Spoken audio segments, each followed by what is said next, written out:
Salam berdoa dan berjaga di akhirnya akhir zaman. Kekasih-kekasih Tuhan, kita akan belajar dari pendalaman firman bersama-sama.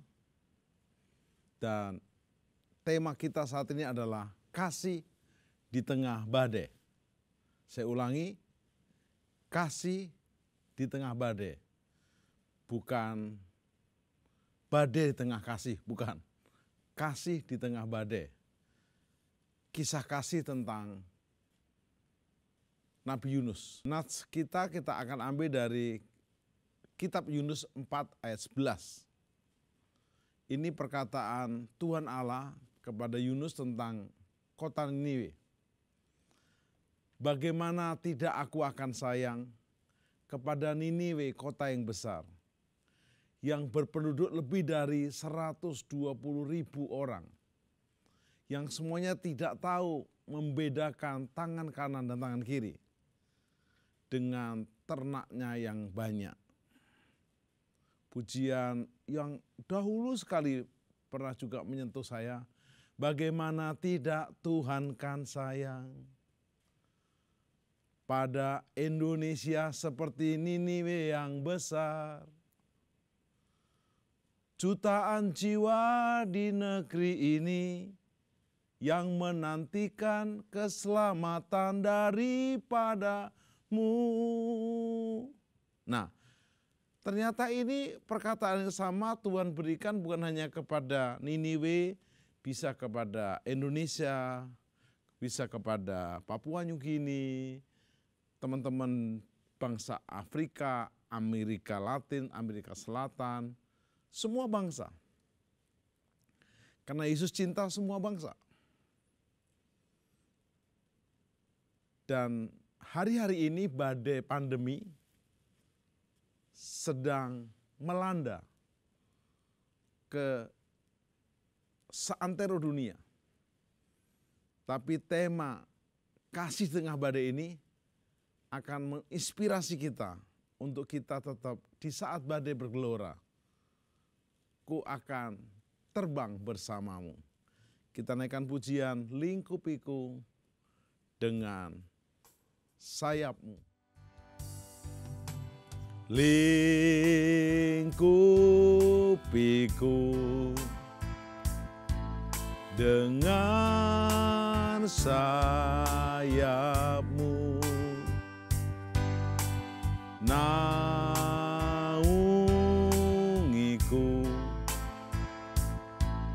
dalam kuasa-Mu.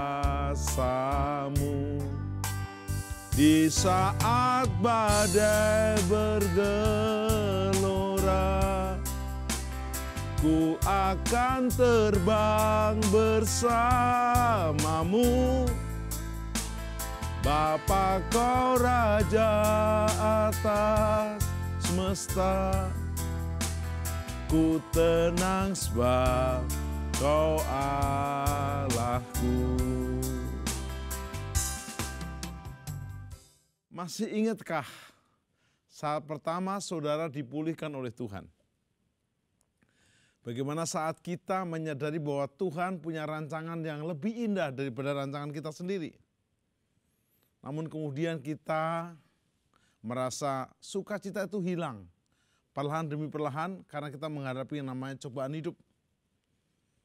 Dan salah satunya seperti cobaan pandemi saat ini. Ingat, yang menerima pandemi ini bukan hanya kota kita, bangsa kita, semua bangsa. Tuhan Allah sedang menguji seluruh umat manusia.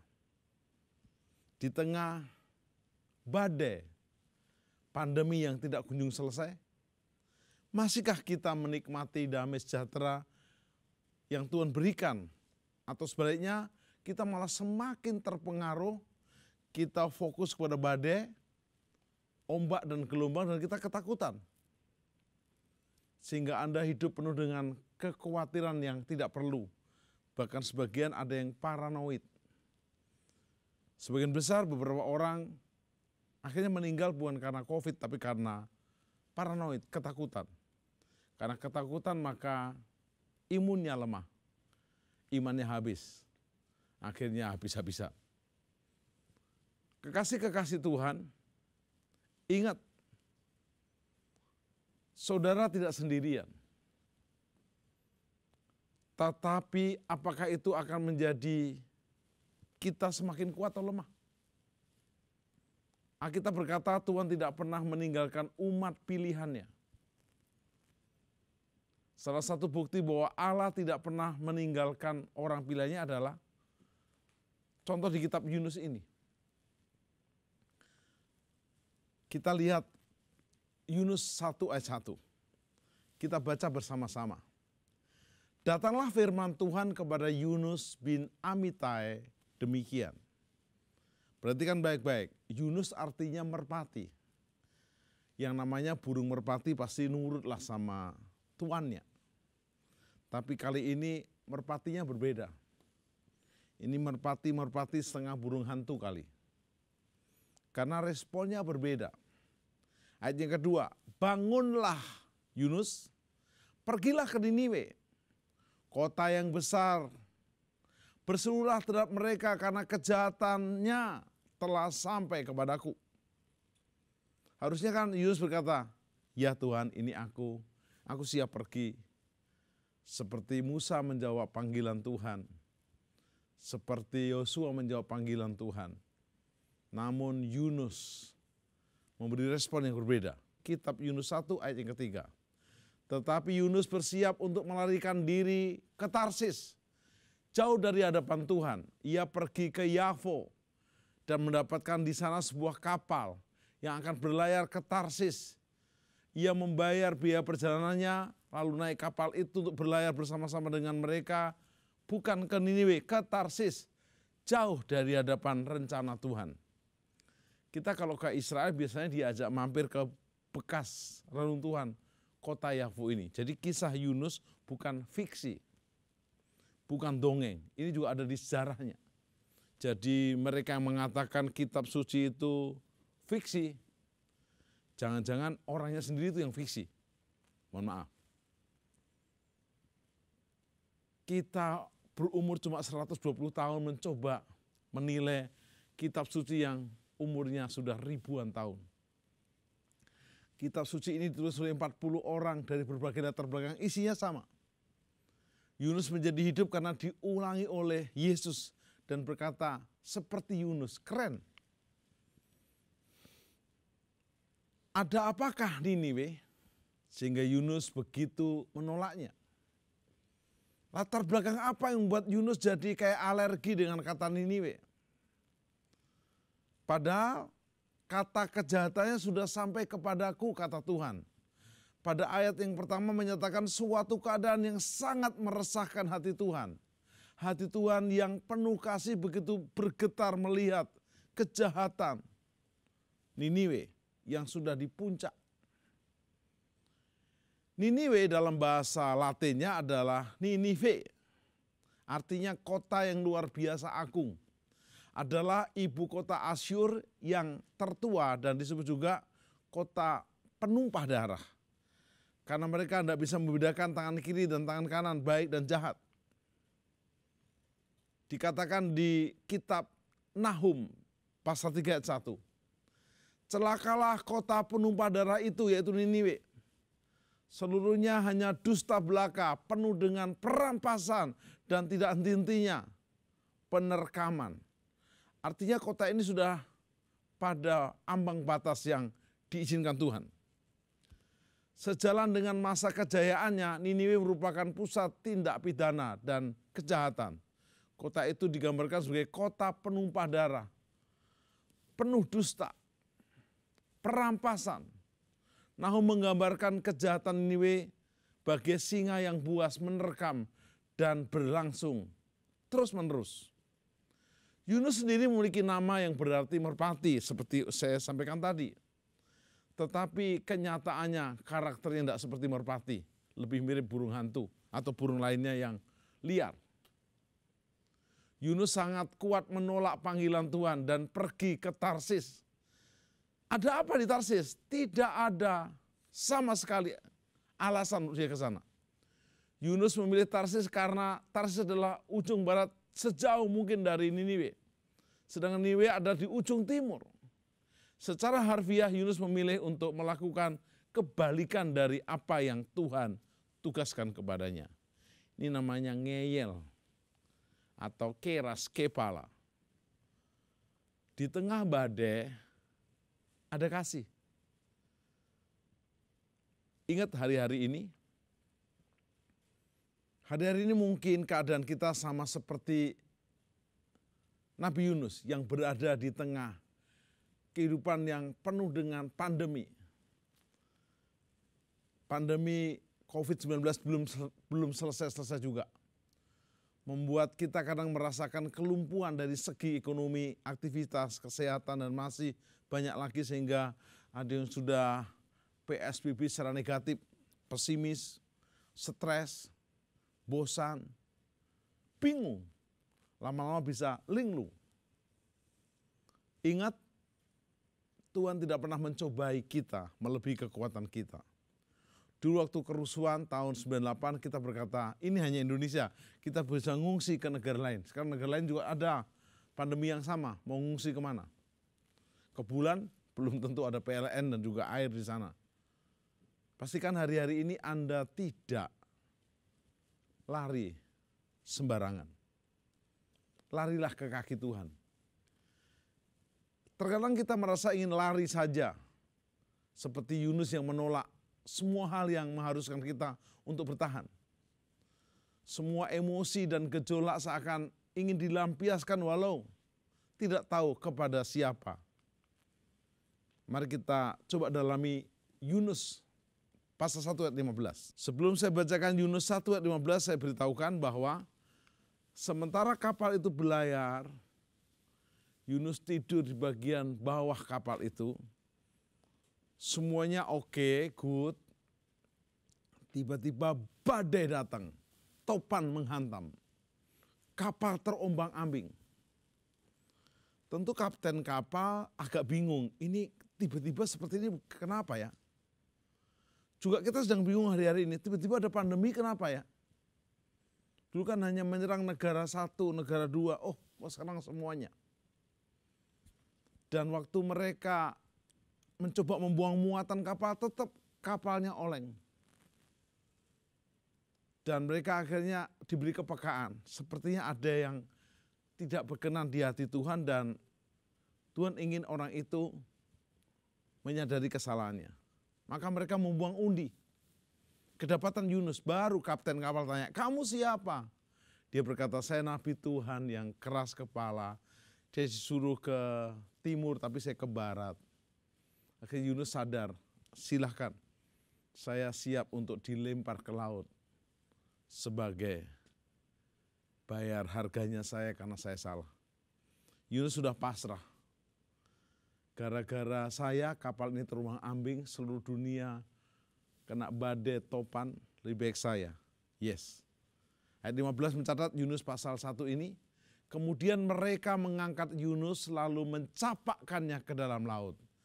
Dan laut berhenti mengamuk. Deep tenang. Peace, damai. Ayat 16, orang-orang itu menjadi sangat takut kepada Tuhan. Lalu mempersembahkan korban sembelihan bagi Tuhan serta mengikarkan nasar. Ayat 17, maka atas penentuan Tuhan datanglah seekor ikan. Ikan yang besar yang menelan Yunus. Dan Yunus tinggal di perut ikan itu 3 hari, 3 malam lamanya. Ini ada yang kontra. Dari mana kita tahu 3 hari 3 malam? Alkitab mencatat. Dan Yesus juga mengkonfirmasi. Seperti Yunus anak manusia 3 hari 3 malam. Di kuburan dan dibangkitkan. Tetapi ada satu mahasiswa teologi yang ngotot sama gembalanya. Pak Gembala, belum tentu 3 hari. Yang lebih ideal dan logika itu 3 jam. 3 hari Yunus bisa kehabisan oksigen dan mati. Gembalanya berkata, gini aja, nak, kita bertanya nanti sama Yunus. Nabi Yunus di surga kita tanya, kamu di perut ikan 3 hari atau 3 jam? Setuju mereka. Tapi dasar mahasiswa teologi yang berlulus, Pak Gembala, kalau Yunus di surga kita bisa tanya bareng-bareng. Lah kalau Yunus di neraka? Gembalanya dengan tenang berkata, begini anak muda, kita bagi juga. Kalau di surga saya yang tanya, di neraka kamu aja yang tanya. Akhirnya anak muda itu minta ampun dan akhirnya memilih untuk percaya. Pelarian Yunus ternyata tidak berhasil. Saat kapal yang ditumpanginya menuju ke Tarsis, tiba-tiba badai, topan besar datang dan mengombang-ambingkan kapal yang ditumpangi Yunus. Lagu tadi kita nyanyikan, di saat badai bergelora. Kalau Anda sedang dalam jalan Tuhan, no problem. Gelombang itu meneguhkan penyertaan Tuhan atasmu. Tapi kalau kau sedang meninggalkan panggilan Tuhan, hati-hati. Yunus yang sempat bersembunyi akhirnya menyerahkan diri. Dia sempat cuek, bebek, dia tidur saja, tidak peduli. Akhirnya menyerahkan diri kepada awak kapal, kapten kapal. Dan dengan sukarela meminta agar ia dibuang ke laut. Agar badai mereda. Tepat sekali. Saat Yunus dibuang ke laut, seekor ikan menelan Yunus dan badai tenang. Mari kita dalami Yunus 2 ayat 9. Tetapi aku dengan ucapan syukur akan kupersembahkan korban kepadamu. Apa yang kudasakan akan kubayar, keselamatan adalah dari Tuhan. Lalu berfirmanlah Tuhan kepada ikan itu. Ini doa Yunus setelah Yunus bertobat di perut ikan. Dan ikan itu pun memuntahkan Yunus ke darat. Anda perlu tahu ini joke tapi bisa terjadi. Kalau Yunus tetap keras kepala, tegar tengkuk, dia bukan dimuntahkan dari mulut ikan, tapi dia masuk terus ke dalam pencernaan ikan, lambung ikan, dan dia dikeluarkan di belakang dalam bentuk bubur Yunus. Selesai sudah. Saudaraku kekasih, 3 hari lamanya Yunus berdoa dalam perut ikan. Ajal yang seharusnya menjemput jadi urung mendekat setelah Allah mendengarkan doa dan nasar Yunus. Maka Yunus pun dimuntahkan ke darat. Dan hebatnya tepat di daratan Niniwe. Kalau kita hitung logika itu ikannya itu berapa kecepatannya ya. Jangan ditanya. Waktu dia dilempar dimakan ikan pun itu sudah mujizat. Dimuntahkan ke daratan Niniwe itu powerful. Hari-hari ini saya dan Anda jangan mikir yang tidak kepikir. Percaya dan terima tuntunan dan langkah dari Tuhan. Yunus 3:1, datanglah firman Tuhan kepada Yunus untuk kedua kalinya demikian. Bangunlah, pergilah ke Niniwe, kota yang besar itu, dan sampaikan kepada Niniwe seruan yang kufirmankan kepadamu. Kali ini respon Yunus beda, ayat 3. Pasal 3. Bersiaplah Yunus lalu pergi ke Niniwe sesuai dengan firman Allah. Niniwe adalah sebuah kota yang mengagumkan. Karena dia sangat besar, 3 hari perjalanan kalau kita berjalan di kota itu. Mulailah Yunus masuk ke dalam kota itu sehari perjalanan jauhnya. Lalu berseru, 40 hari lagi maka Niniwe akan ditunggang balikkan. Yunus 3:6 mencatat setelah sampai kabar itu kepada raja kota Niniwe, turunlah ia dari singgasananya. Ditanggalkannya jubah rajanya, diselubungkannya kain kabung. Lalu duduklah di abu. Pasal 3:7, lalu atas perintah raja dan para pembesarnya, orang memaklumkan dan mengatakan Niniwe harus bertobat. Bahkan manusia dan ternak, lembu sapi dan kambing domba tidak boleh makan, disuruh puasa barengan. Ayat 8, harusnya semuanya manusia dan ternak berselubungan kain kabung dan berseru dengan suara keras kepada Allah, serta haruslah masing-masing berbalik dari tingkah lakunya yang jahat dan dari kekerasan yang dilakukannya. Respon Niniwe di luar dugaan Yunus. Respon Niniwe berbeda dengan yang diharapkan Yunus. Anehnya Yunus merasa bahwa orang kafir tidak layak menerima anugerah. Jadi dia kaget dan kesal. Sebenarnya ada juga sejarah, nenek moyang Niniwe pernah menyerang nenek moyang Yunus. Jadi Yunus ada kepahitan. Cabut Tuhan cinta segala bangsa yang sudah-sudah. Ikuti perintah Tuhan. Bahkan kekesalannya diutarakan kepada Tuhan. Yunus beranggapan sebaiknya Niniwe dibinasakan karena kejahatannya. Yunus tidak menyadari kasih dan anugerah Allah juga tersedia bagi Niniwe dan bangsa-bangsa lain. Tetapi hal itu sangat mengesalkan hati Yunus, pasal 4 ayat 1. Saudara perhatikan baik-baik. Ini adalah kesombongan Yunus yang perlu dipatahkan.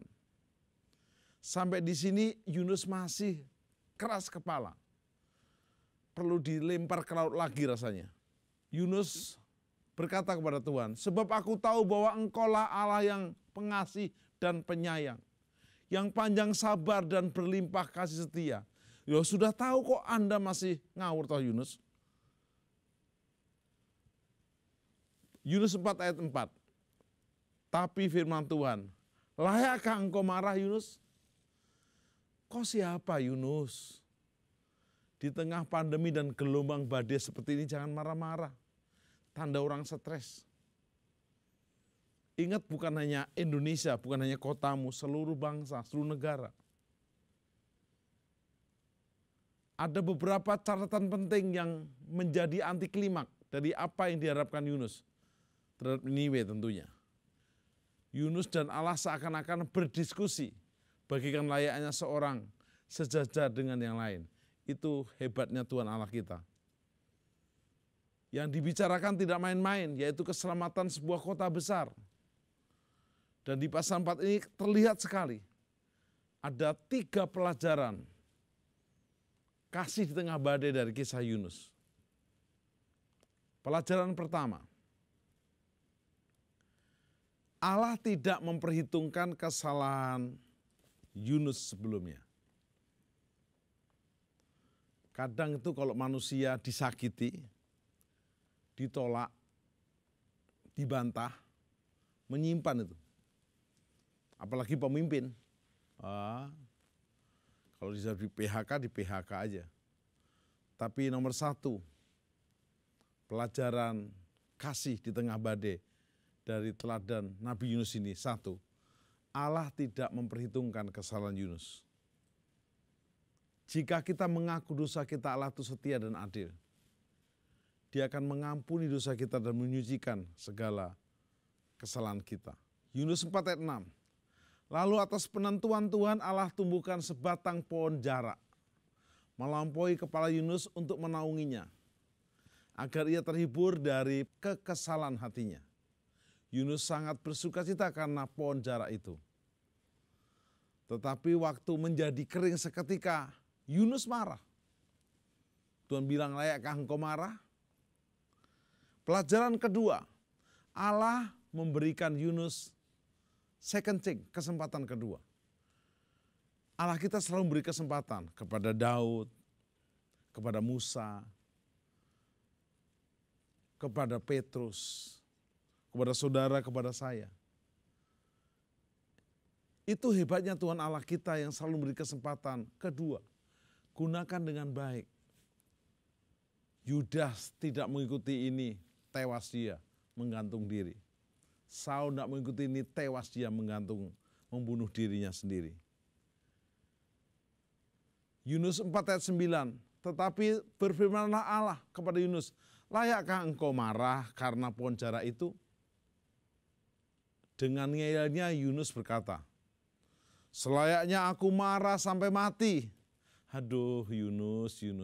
Ayat 10, lalu Allah berfirman, engkau sayang kepada pohon jarak itu, yang untuknya sedikit pun engkau tidak berjerih payah, dan yang tidak engkau tumbuhkan, yang tumbuh dalam satu malam, dan binasa dalam satu malam pula. Tetapi kau menginginkan Niniwe dihukum. Sangat-sangat tidak ada kasih. Yang ketiga terakhir, anugerah Allah kepada Yunus dan Niniwe dan bangsa yang lain asal mau bertobat sama. Yunus 4 ayat 11 kita baca di awal tadi, bagaimana Tuhan tidak sayang kepada Niniwe, kota yang besar. Mereka tidak bisa membedakan kiri dan kanan, baik dan jahat.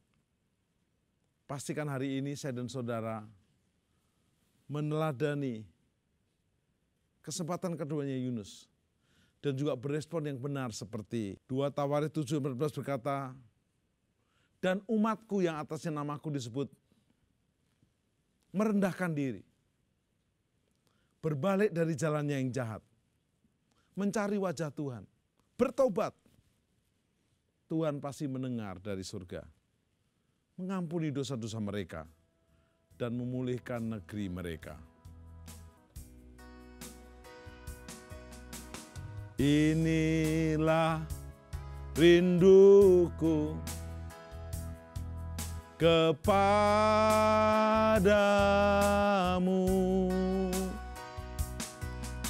segenap hatiku menyembahmu.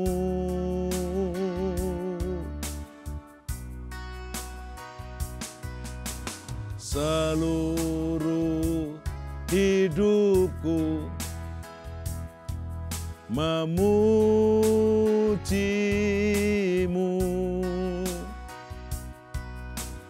ku menyembahmu, ya Allahku.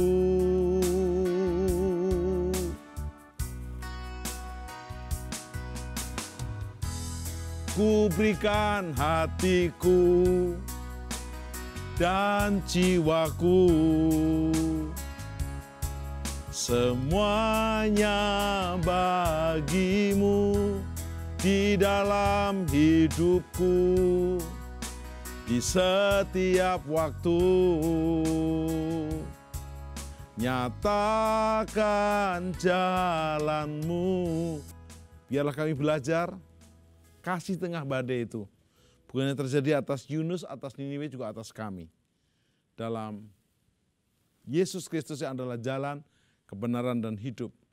Biarlah berkat Bapa Surgawi, Tuhan Yesus dan Roh Kudus, Allah Tritunggal yang Esa menyertai kami dan seisi rumah kami. Dalam nama Tuhan Yesus Kristus. Amin.